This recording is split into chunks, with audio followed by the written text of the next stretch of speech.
Hello, my name is Larry Bodine. I'm the president of Democrats of Greater Tucson, and I want to welcome you to today's Monsoon Monday meeting of Democrats of Greater Tucson. We have a terrific speaker lined up, and that is Suzanne Droubie, the county assessor. Give us a wave. A lot of people are interested in posting announcements. Let's get to our regulars first. Christina, I understand we have some fun in our future. Tell us about that. It's coming up time for another Drinking Democratically happy hour. This month on August the 25th from 4 to 6 p.m. we're going to be at Brother John's Bourbon and Barbecue on Stone Avenue. We're going to have a section of the bar there. They have happy hour specials, and we hope that y'all will come by, talk politics with us. Our last happy hour at Monterey Court, Susie Anderson and Rosemary brought petitions, and we were able to get some petitions signed at that time. We had some new people come from Oro Valley to join us, so we're hoping to get a few more people. You can register through the link that I put in the chat, or you can go to the DGT website, www.thedgt.org, and there's information there to register. That way we can let our host, Brother Johns, know how many people are going to be there. So please register. You don't have to print tickets. Just let us know that you're going to come. Thank you. I hope everybody will be there 4 to 6 on August the 25th. Me too. I've signed up, and I'll be there. I can't wait. Thanks so much for organizing that, Christina. No worries. Let's turn to our membership director, Kathy Ramage-White. Thank you very much, Larry. So you're thinking about drinking democratically. That's good. But before we meet in person for that, don't forget, I know some of you are listening and you are Zooming with us, but you haven't yet joined. You're not officially a member. So let's get to the DGT.org and click on and sign up with Act Blue. That's the easiest thing to do. It's a good place to go, and we really would like to see y'all. So you take care. Thanks a lot. And Larry, I'll send it back to you. Well, thanks so much, Kathy. Always appreciate it. Let's turn now to our program director, Sandy Binion. Who have you got lined up for us in the weeks to come? Next week, we have Richard Fimbrid, who is the city councilman from Ward 5. He's running, but he's running unopposed, and so he'll be telling us all the good things and whatever else is going on in Ward 5. The following week, we have our own Lucy Messing, and she's going to have with her David Lujan. And between the two of them, they will explain everything on those 3 ballots having to do with education and the horrible budget that got passed here and taking away all the money from the schools. So they'll be talking about that and answering any of your questions. And then the following week, we have Daniel Hernandez, who is presently a state representative, but has announced that he's running for the place of Ann Kirkpatrick as one of the Democratic candidates.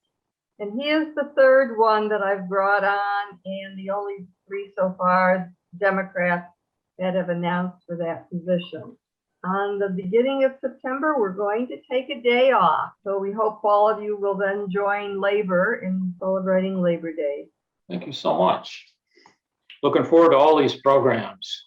Patricia Weedcock, you had an announcement about the Tanque Verde Democrats. Yes, thank you so much. My name is Pat Weedhoff, and I'm the chair of the Tanque Verde Valley Dems Club. We want to have you join us this coming Saturday, August 14th at 10 a.m. Our program will feature Arizona Superintendent of Public Instruction, Kathy Hoffman, and LD9 Senator Victoria Steele. It's online. Go to our website and just link in. Thank you. Thank you, Pat.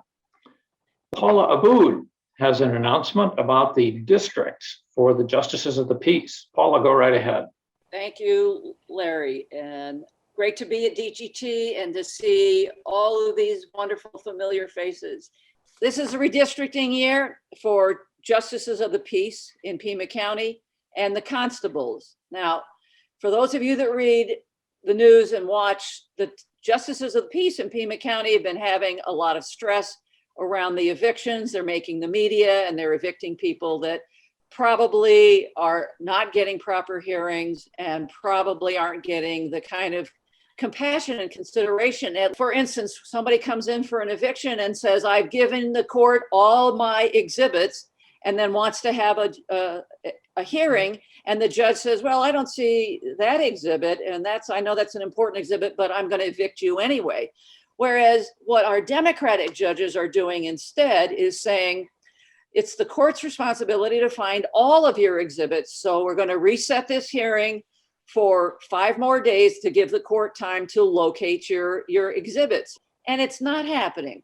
The justices of the peace are the last bastion of Republican stronghold. The leadership is Republican and the dynamic there is Republican. And we have the ability through redistricting to support one of 3 options that are going to come before the Board of Supervisors on September 7th. And I'm asking all folks, all Democrats, to write a letter. 2 of the options are Republican options, option 2 and 3. We're going to ask you to support option 1, which creates fair districts for the constables, fair districts for the justices of the peace, and it brings the representation, which is mostly supporting Republican districts. I mean, there are 4 Republican judges when the population of Pima County typically would warrant only 2. So we've rebalanced the districts, made everything fair, and we're going to ask you folks to support with emails to the Ford Board of Supervisors. But 2 key supervisors, Supervisor Rex Scott in the Northwest side and Sharon Bronson, especially Rex, because he listens to what constituents are saying. September 7th, the Board of Supervisors have the opportunity to vote for one of these 3 maps.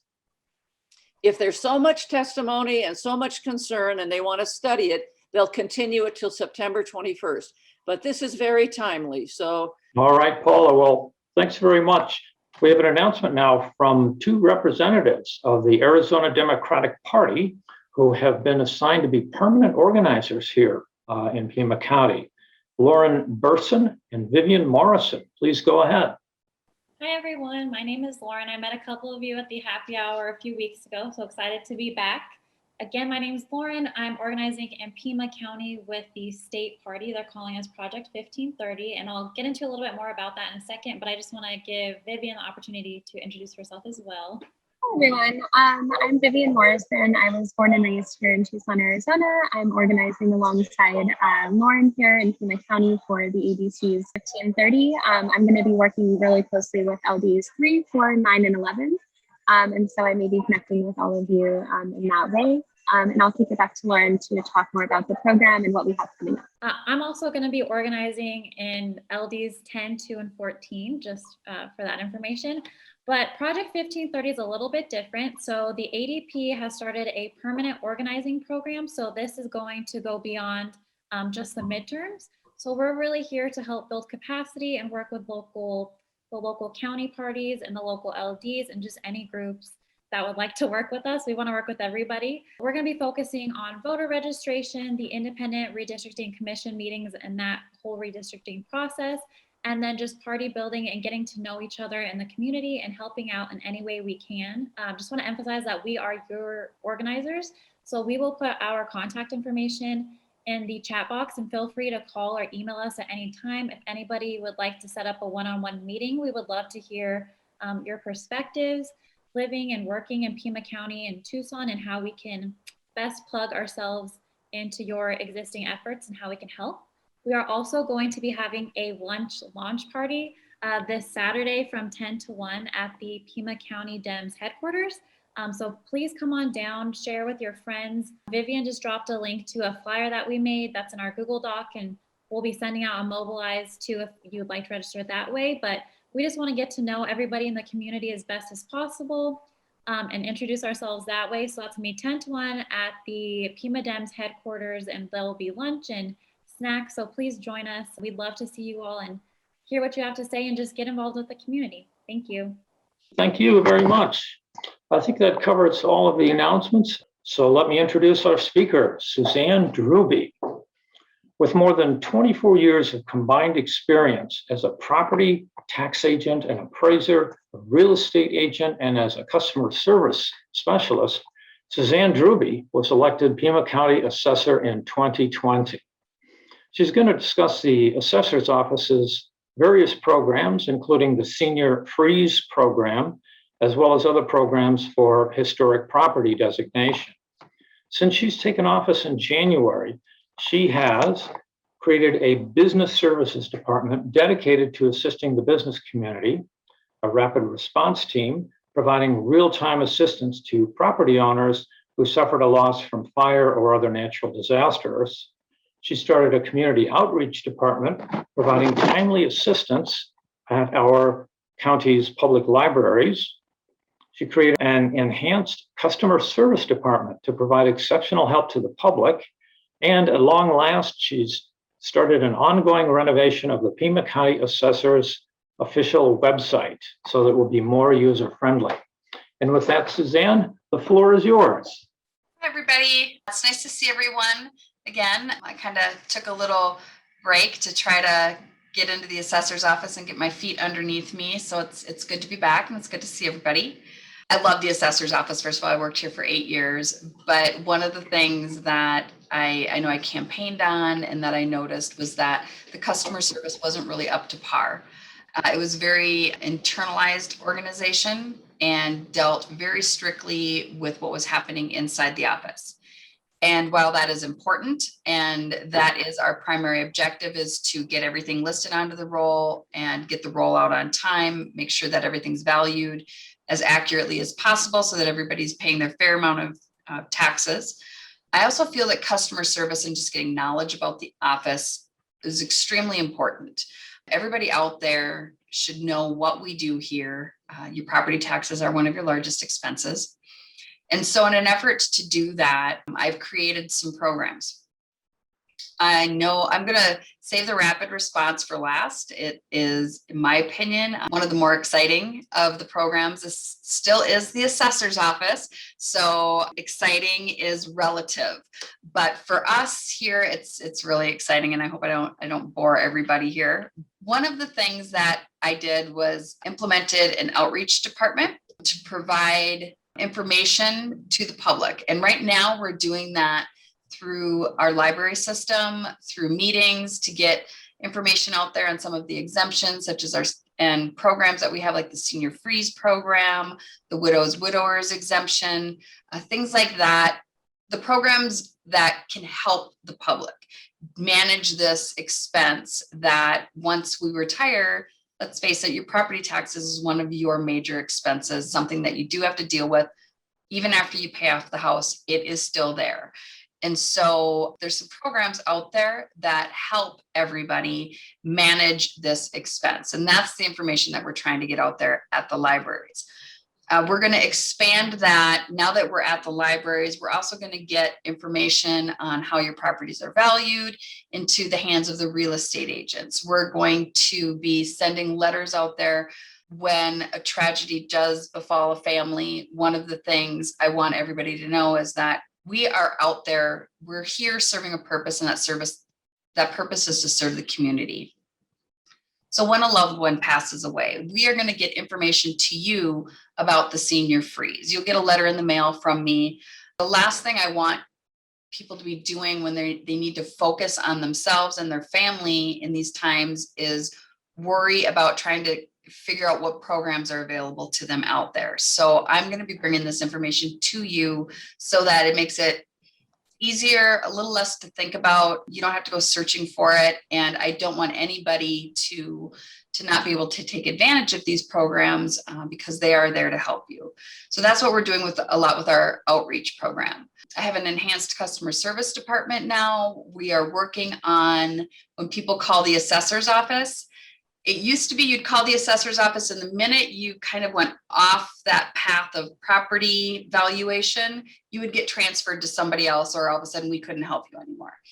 I'm expanding the knowledge of my customer service department so that when you call the assessor's office, even if it's nothing that we deal with here in the assessor's office, staff is now trained to get you to the department in the county that you need to be in touch with to get the help that you need.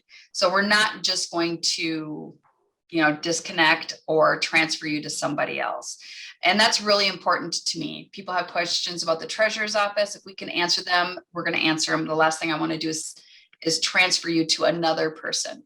We're also working together. I'm working with some of the heads of the other departments to try to come up with a centralized customer service so that you have one place to go to get answers to all of your questions regarding the recorder's office, the treasurer's office, and the assessor's office.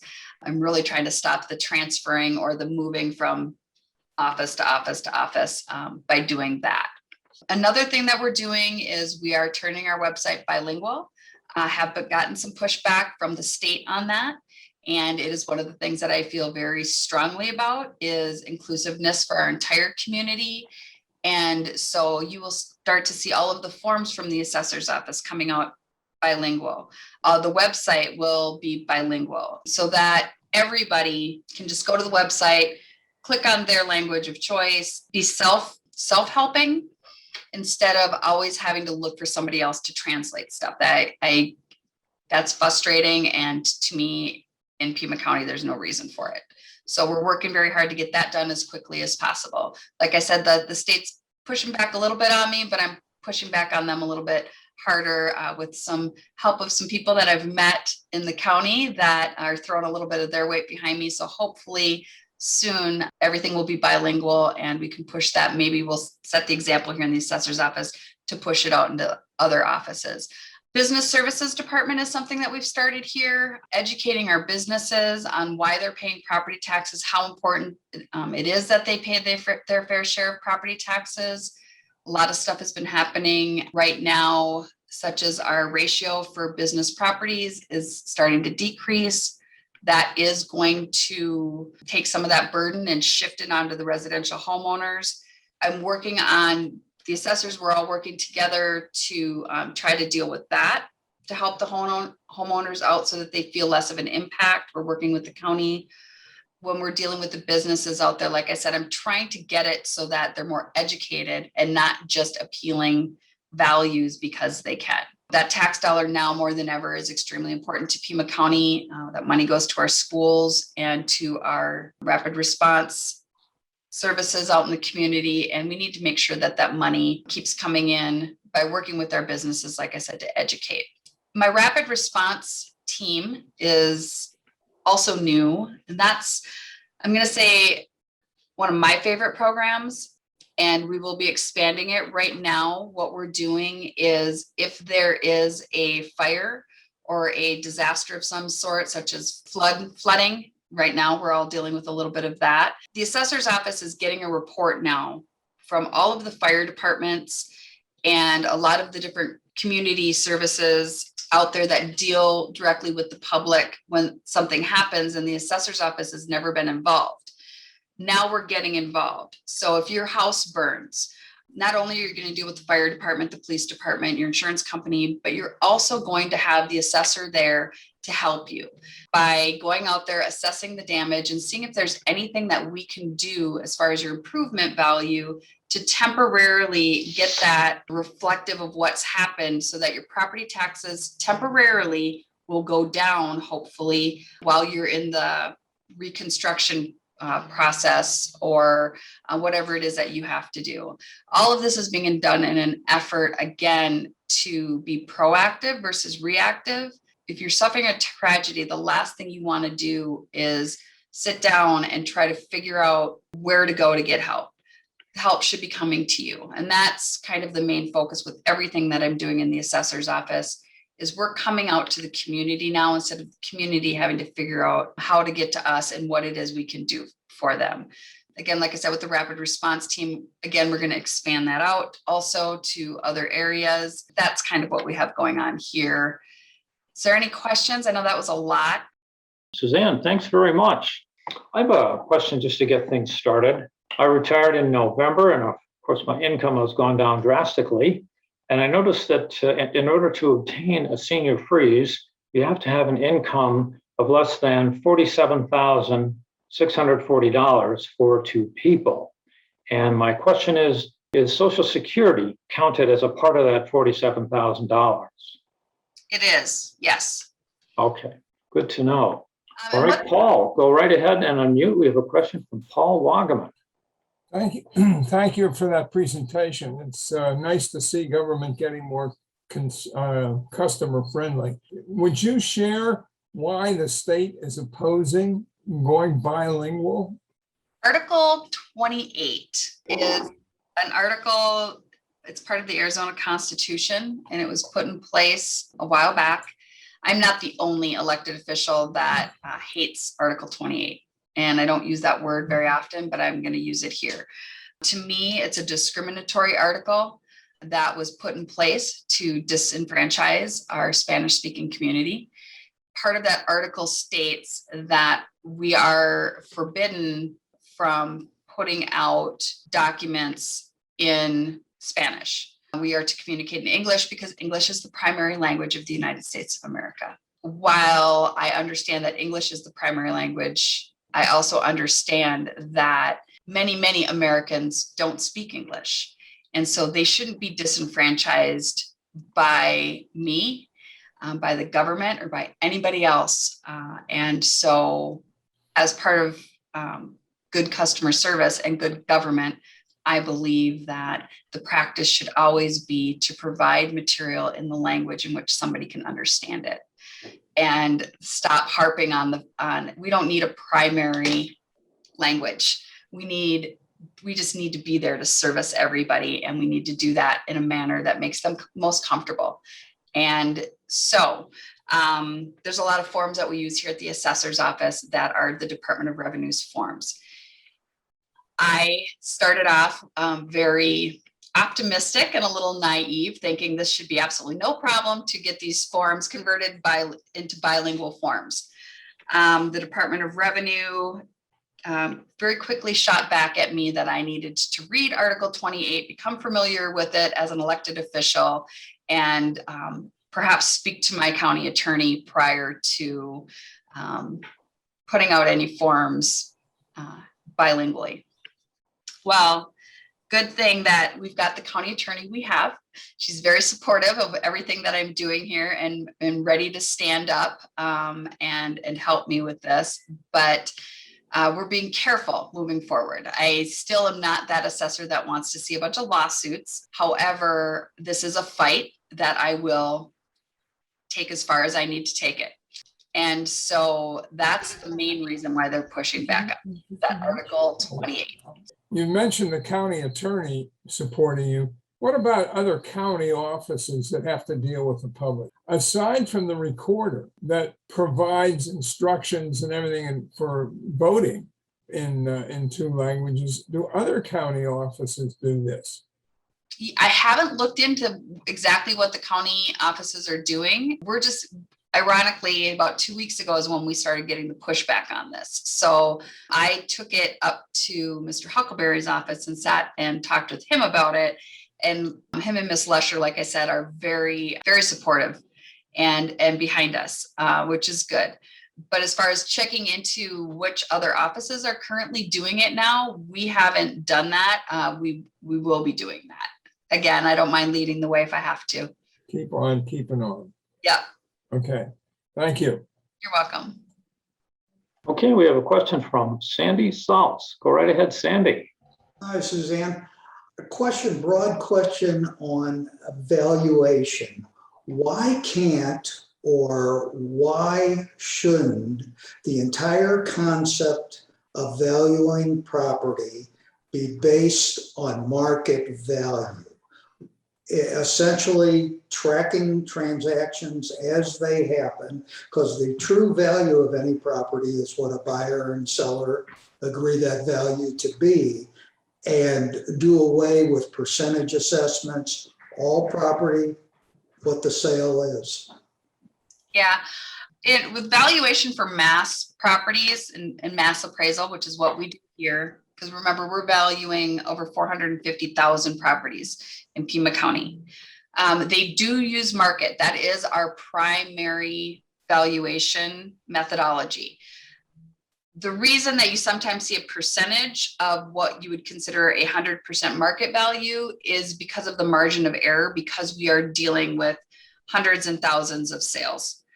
And so where the statute says that we do value at 100% of market value, again, you'll see some that are falling below that because of that margin of error.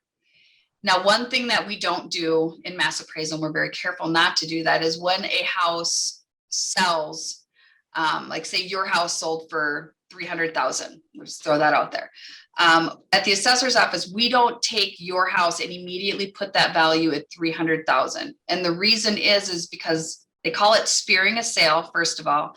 Second of all, we take that sale of 300 and we throw it in with all of the sales that have happened in that area of properties like that. And then we apply it in that range. So that's why you won't see yourself at 100% of your market value.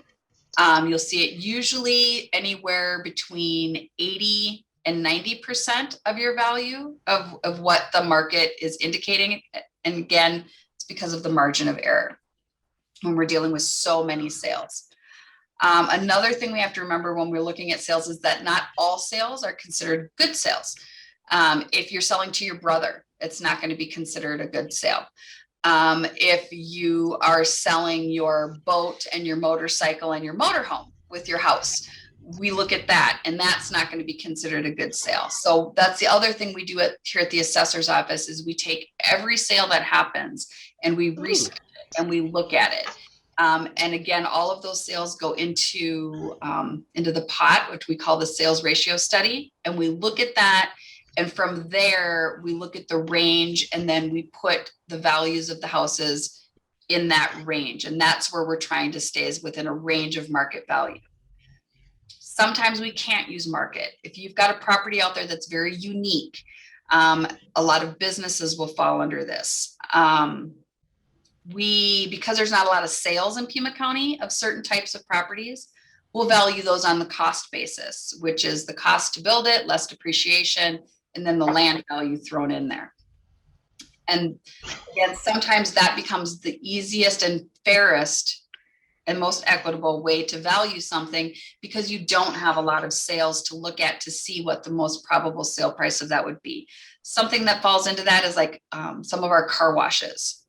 They don't sell a lot, or they're unique. They have a lot of personal properties. That would be one of those things that we would value on the cost system. There's also a lot of properties out there that sell on an income basis. And if that's more applicable, that's how we're going to value it. A lot of multifamily properties out there, we look at market, but we understand that their sales are income driven. So we look at how much income that particular property is bringing in, and that's how we're going to value it. That's why we don't always value everything on market.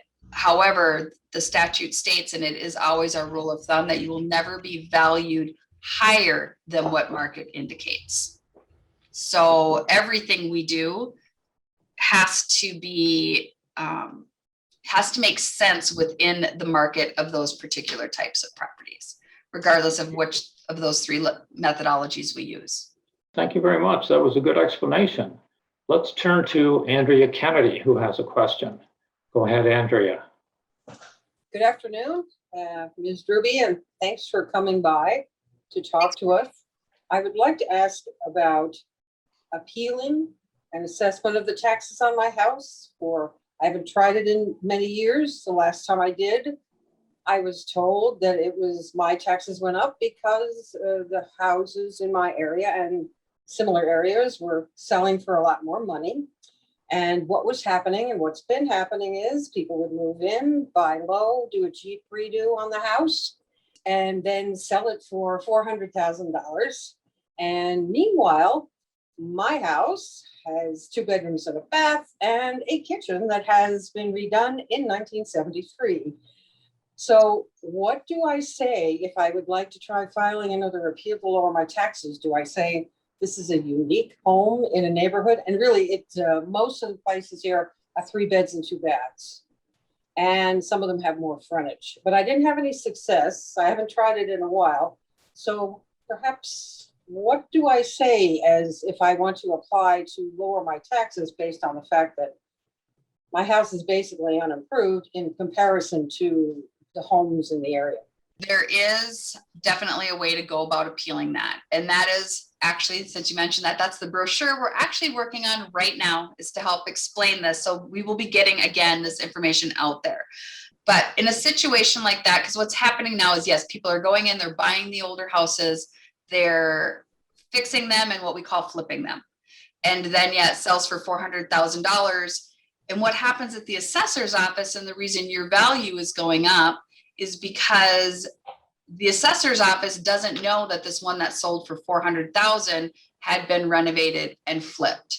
And in the past, they weren't trying to do anything to track that. We are now at the assessor's office, we're tracking that. We are looking at properties that are selling for a lot higher than makes sense to us. Or looking at a lot of paired sale analysis, not to get too technical, but if something sold last year for 150,000 and then 12 months to 24 months later, it's selling for 400,000, that's a red flag to us that something's going on there. And they need to be reclassified. Every house in Pima County has a classification from, it's either classified as, and when I say classified, I don't mean between residential and commercial. It's a quality of construction classification that could put on a residential home. And so it's 1, 2, 3, 4, 5, 6, 7, and 8. You don't see a lot of 8s. But you see a lot of are 3s, because 3 is considered average. But if your house is right now classified as a 3, and that other house is classified as a 3, and it's sold for 400, this one should probably be classified as a 4. Which is going to signify that that's why it sold for 400, and then yours won't be put in the same group of comparables, because you will now still be a 3 where they've been changed to a 4, if that kind of makes sense. But we're tracking it here. So when you appeal your property, what you want to say is, basically what you want to say is that your house is being incorrectly assessed because of the grade of your property is higher than it should be, or should be lower than what the ones that are selling at the high dollar amount are. Once those adjustments are made, then your value will be more applicable to what houses in the condition that yours are in are selling for. Does that make sense?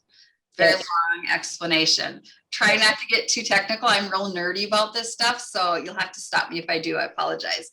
But again, we're doing a pamphlet on that, on how to appeal your property, what to look for, what to put down in those on the form in the area of comments where you're describing your problem.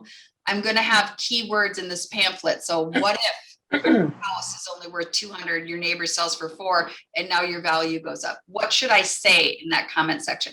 We're going to have those types of responses to help you fill out that appeal paperwork. And my phone number will be all over it. I'm always here. Call this assessor's office. We're here to help you fill out those forms. I know everybody thinks that, they're the enemy. We are not the enemy. If your value is wrong, we want it correct. If it's correct, we're going to explain to you why it's correct, and we're going to listen to you, and hopefully you'll listen to us. And at the end of it, when you get up from the table, you should understand exactly why your value is where it is. You might not like it, but at least you'll know why, and hopefully agree with it at that point. Thank you. Thank you very much.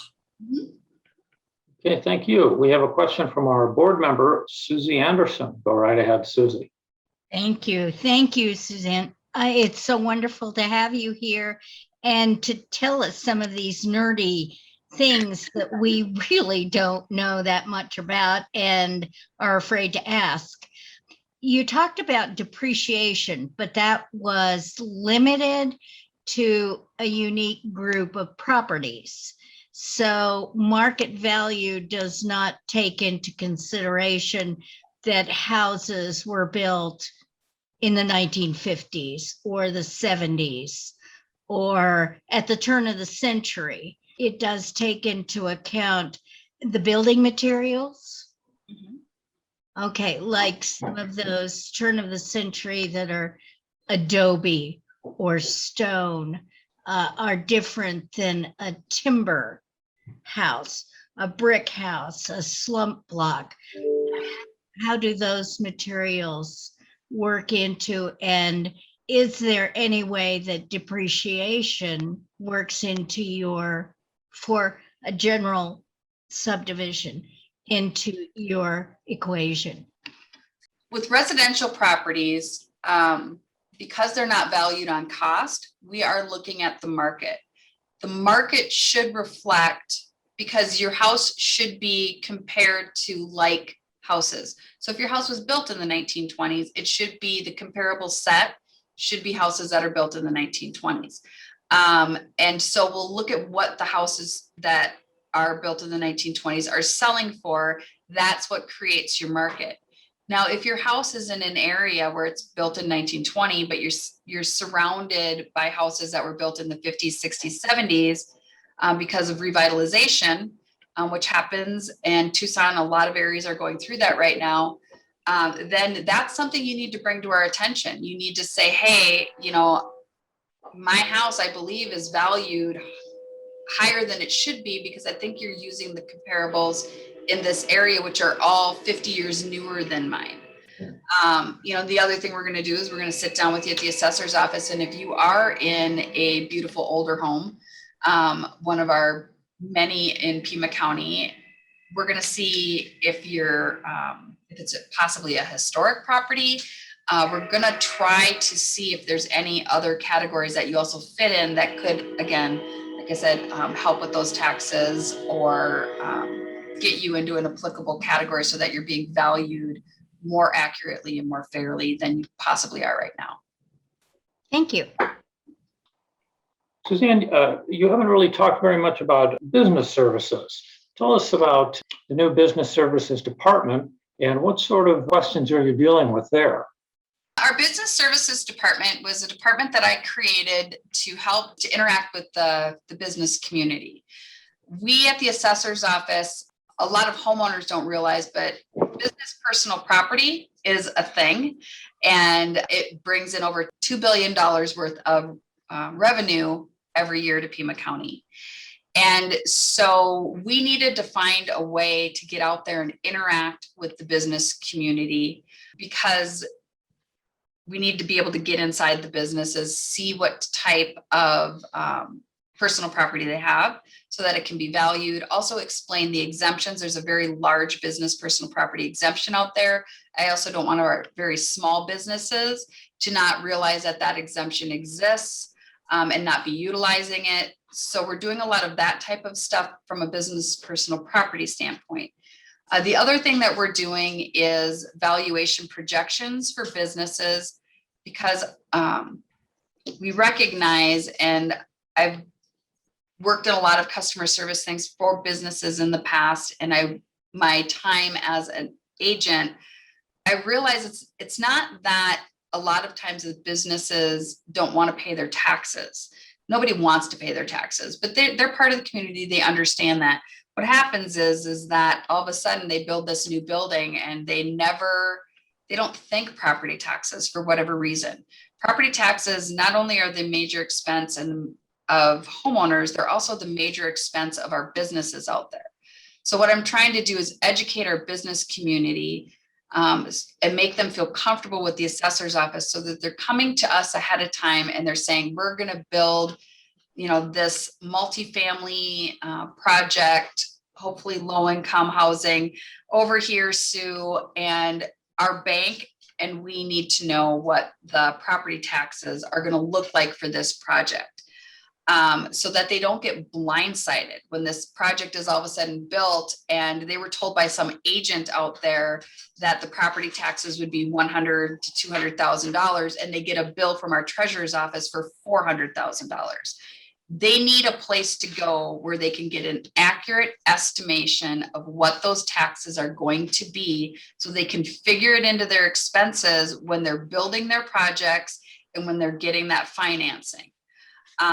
A lot of times people get that bill and now they're panicking because that expense is a lot higher than they thought it was going to be. The first thing they're going to want to do is appeal their property valuation, even though that's not the problem. The problem was that they didn't do their due diligence prior to building. And so they didn't understand what those taxes were going to be.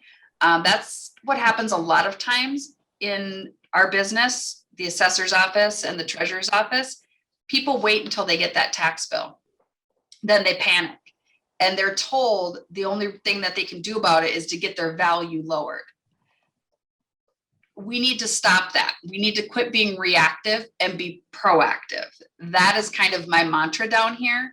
That's why you're seeing all of this information going out into the public for businesses, for homeowners, for seniors, for widows and widowers, disabled people. The more information I can get out to you, the more proactive we can be, and we can stop some of the reactiveness. And businesses are no different. The other thing is getting out there. Some of the work we do here is unpopular, but we do need to audit those businesses to make sure that I have all the personal property on the rolls. That is my job. And so business services is rebuilding those connections that have been lost over the last 16 years. Thanks, Suzanne. Tell us what your next project is going to be. What's another thing that you think the assessor's office should focus on sometime soon? Well, one of the things that I want to look at is adjusting some of our hours, perhaps at the assessor's office. This isn't going to be extremely popular, but I do recognize and know that a lot of people do work regular business hours during the day and have trouble getting down to our office. I would love to see our office have like some Saturday morning hours or one night a week where we stay open after hours or allow the public to come in early before the traditional 8 o'clock, perhaps at 7. So we're going to be working a little bit on that to create more access for people. And I also want to, the satellites that I talked about during my campaign are very important to me too. So getting mobile assessing satellite stations out there into the public where we're coming to the community instead of the community always having to come downtown to us. So that's one of our next projects.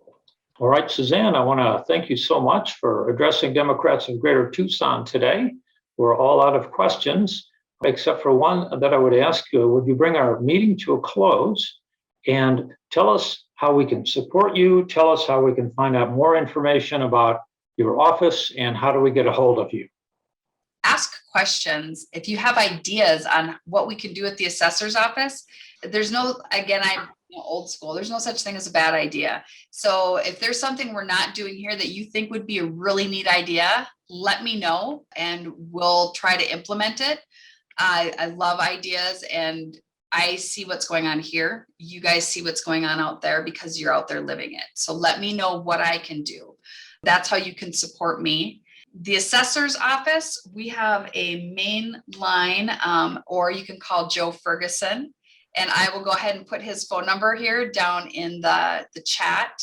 You can email. The assessor's office has a contact page. So the most important thing is don't be a stranger. That's all I ask. We're only as good as we know to be, if that makes sense. So if we're falling down someplace, please let us know. That's why I took this, that's why I ran so hard to get into this place, was just to really make this office a resource. So whatever, it's all up to you. This office is yours. I'm just here implementing your ideas and making it the best assessor's office I can for Pima County. All right, Suzanne, thank you very much for coming to today's meeting. We very much enjoyed your taking the time and explaining all these different points. And with that, I'm going to draw the meeting to a close. Thanks again, Suzanne, and we'll see you all next week. Bye-bye now.